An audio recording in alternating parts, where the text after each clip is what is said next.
So Idol Anthony, no, before tayo mag-start, tanong mo na kita, ito yung kauna-unahan mo na road bike. Ang tawag dito sa frame set ito, kaya na-categorize to as aero road bike frame set dahil nga sa aerodynamic shape, yung fork, yung down tube, yung seat stay, pati na rin yung seat post. Yan, so ang brand nito ay Sagmit Veneno na aero road bike frame set. Ano yung naging feedback mo dito? Komportable ba sa'yo? Yun nga, decaf din to, no? Decaf din to na Halotech. Gulong muna. Ito yung Chaoyang na Mini Shark. Chaoyang Mini Shark na 700. Ano to? 700 by ano to? 20 ano to? 25. Ayun, 700 by 25C.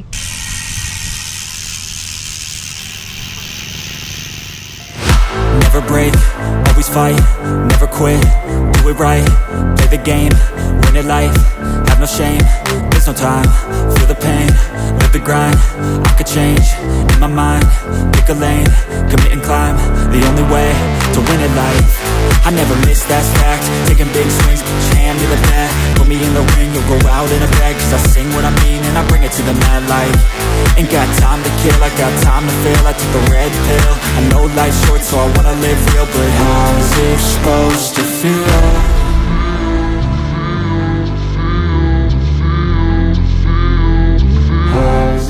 Hello guys, magandang araw sa inyo. So nandito naman ako sa Campus Town dito sa Bermosa, Imus, Cavite. So for this video naman po, road bike naman ng ibabike check natin. Ito yung isa sa mga pinaka best selling na brand ng mga aero road bikes na na affordable, no, na binibenta dito. So ang may-ari naman ito ay si Idol Anthony Falconi. Yan, so i-check natin ngayon yung specs ng kanyang aero road bike. Kaya mag-start na tayo. So Idol Anthony, no, before tayo mag-start, tanong mo na kita, ito yung kauna-unahan mo na road bike? Hindi po.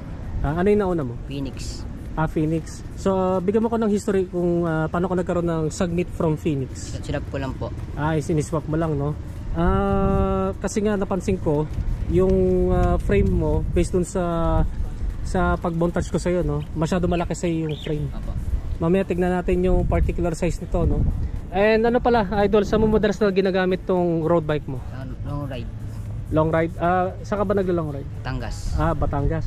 Then dito sa Bermosa pag naglalaps, no? Apo. Ayun, yun nga yung general background sa kanyang road bike, no? So mag-start muna tayo sa kanyang frame set. Ang tawag dito sa frame set ito, kaya na-categorize to as aero road bike frame set dahil nga sa aerodynamic shape, yung fork, yung down tube, yung seat stay, pati na rin yung seat post. Yan, so ang brand nito ay Sagmit Veneno na aero road bike frame set. Kasi pagkaalam ko, napakaraming gumagamit itong ganitong frame set eh. Alam ko ito yung pinaka best seller na brand pagdating sa frame set na ganitong aerodynamic, no. Ang size pala nito, ang size pala nito 50 cm or medium. Then yung nito, sinukat ko kanina tong top tube na nasa size 54 or 540 mm. Masyado nga malaki sa'yo, no? So since na malaki sa'yo to, anong balak mong gawin? Ipapaswap mo rin? Apo, shop. Pero frame lang, frame set lang. So ano yung brand na preferred mo? Moso na small size, no? Apo. Yun, so balik tayo dito sa kanyang frame set ngayon, no? Ang head tube na to pang taper, then full internal cable routing, pang BSA threaded na bottom bracket shell. Yun nga, no, custom to para sa aero seat post ng Sagmit, no. Then quick release yung drop out. Then ito ay rim brake, yan, rim brake caliper mount. Yung frame nito is aluminum, no. Then yung fork nito is carbon fiber. Yan, so next naman sa cockpit ng kanyang road bike. Ito kasing Deca ba to? Decaf. Decaf? Apo. Decaf ba? Kasi walang F eh. Deca lang yung nakikita ko dito eh, Deca. Yan nga, Deca, no, Deca na brand na road bike na drop bar. Sinukat ko yung lapad nito kanina, 420 mm. Parehas dun sa drops eh, no. Masyadong malapad to para sa iyo, no. Dapat sa iyo siguro mga size 380, mga ganun. Sa lapad ng mo, no, sa lapad ng balikat mo, no. Yung niya, yung drop bars niya ay may pagka-aero, no, may palm rest din, no. Yung diameter nito 31.8 mm ang diameter. Next naman itong kanyang stem. Ito yung Deca rin, Deca na Sinukot ko yung haba nito kanina, nasa 100 mm, tapos 7 degree yung angle or negative 7 degrees. Yung palang bar tape nito, unbranded lang ba to? Yun, unbranded daw to na road bike na bar tape. The next naman yung tapered headset. Anong brand pala nitong tapered headset na to? May nakalagay ba dito na brand? Wala nakalagay na brand eh, ano? O stock din to ng Sagmit. Baka stock to ng Sagmit, no? Na seal bearings. Next naman yung tignan natin yung details ng kanyang seat post, no? Yun nga, no, aerodynamic shape yung seat post. Then nandito yung clamping system nito, no? Then yung ano nito, may setback, no? May setback yung seat post mo, no, na dual bolt dito. Dual bolt clamp para dito sa railings. Ito kanyang saddle naman na power saddle, inch speed na may butas sa gitna. Malambot and flexible. Ano yung naging feedback mo dito? Komportable ba sa'yo? Apo. Gano'n mo na katagal na ginagamit yan? 3 months. 3 months. So sa 3 months na yun, wala kang naging issues pa, no? Wala po. Wala, no? So ito yung feedback niya dito sa kanyang saddle. So next naman sa kanyang drivetrain. Yun nga, no, naka 2x 2x8 speed o 2x9 speed? 2x8 speed. 2x8 speed. Yan, 2x8 speed daw ito, no? So tignan natin yung combo shifter na pang road bike. Ito naman ay decaf. Yung isa deca, no? Yung isa decaf. Hindi ko lang kung isa lang to, no? Sa mga nakakaalam, paki-comment na lang, no? Itong decaf na to, parang stock to ng Java eh.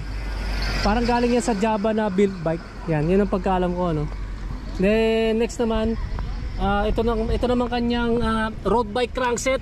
Yun nga, decaf din to, no? Decaf din to na Halotech.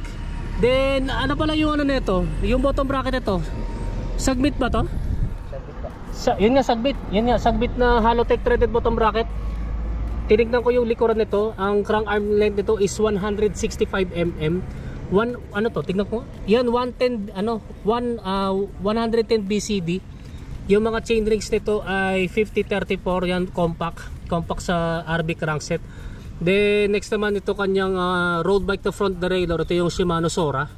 Then next naman ito kanyang road bike clipless pedals. Ito yung Sagmit PD R2 na may kulay Oli Slick. Then next naman ito naman kanyang chain, ano, no? Tignan ko nga. Narrow Z, parang KMC to eh, no? Yung KMC, no? Then next naman yung sprocket mo, no? Sunshine 1, 2, 3, 4, 5, 6 9 speed eh. 9 speed. So ano ba yung ano mo, yung shifter mo? 9 speed, 8 speed? 9 speed. 9 speed. Yan. Yan yung shifter mo, 9 speed, no? Kasi binila ko 9 speed eh. Ito yung na Sunshine na 1128 na RB cassette sprocket. Then next naman itong kanyang road bike rear derailleur. Ito yung Shimano Sora na 9 speed. Yan, so ito ang kabuuan ng kanyang drivetrain ay 9 speed, no? 2x9 speed. Then next naman sa wheelset, no? Yung gulong muna, ito yung Chaoyang na Mini Shark. Chaoyang Mini Shark na 700. Ano to? 700 by ano to? 20 ano to? 25. Ayun, 700 by 25C. Ano to, wire bead? O foldable? Foldable, no? Foldable daw ito. Then next naman, itong kabuuan ng kanyang wheel set, rim set.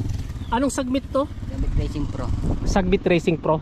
Yan, yung rims nito 40mm yung depth kasi nga aero na 24 holes, no? Yung spokes and nipples ito, alam ko pillar to eh. Pillar to na ano ng Sagmit, spokes and nipples. Then ayun, tigto 24 pieces. Then next naman yung hubs ng Sagmit mo. Tignan ko nga. Tinignan ko to kanina eh. Pahawak nga yung big bike mo. Kasi nakalagay dito, yan, no?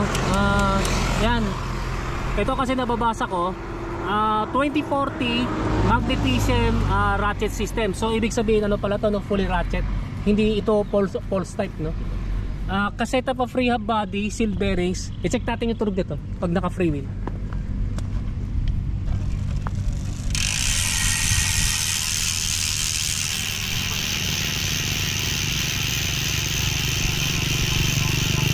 Yan guys, no, yan yung tunog ng Sagmit Racing Pro RB hub kapag naka free wheel.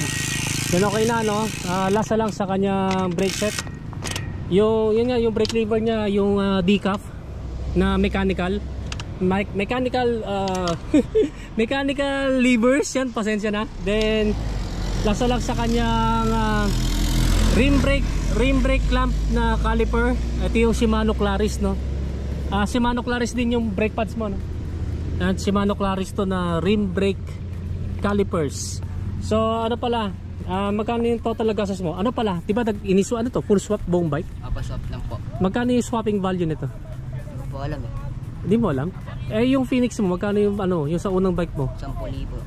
10,000. Ibig sabihin, yung Phoenix mo na road bike 10,000. Ini-swap mo dito sa Sagmit na wala kang dinagdagan. Wala po.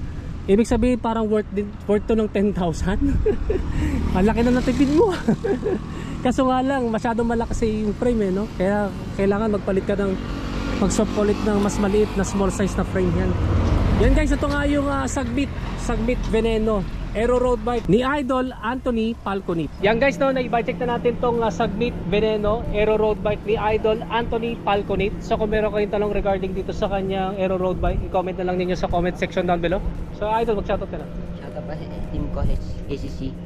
SSC. Opo. Ayan, nandun sila ngayon doon sa kabila, no?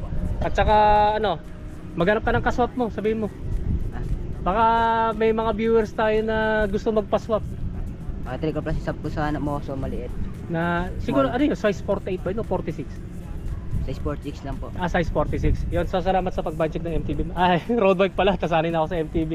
Yan guys, maraming salamat sa inyong panonood. Don't forget na i-subscribe yung aking YouTube channel. Pakiclick na lang yung notification button para matotally notify kayo. Yan guys, maraming salamat sa inyo and ride safe po sa inyo.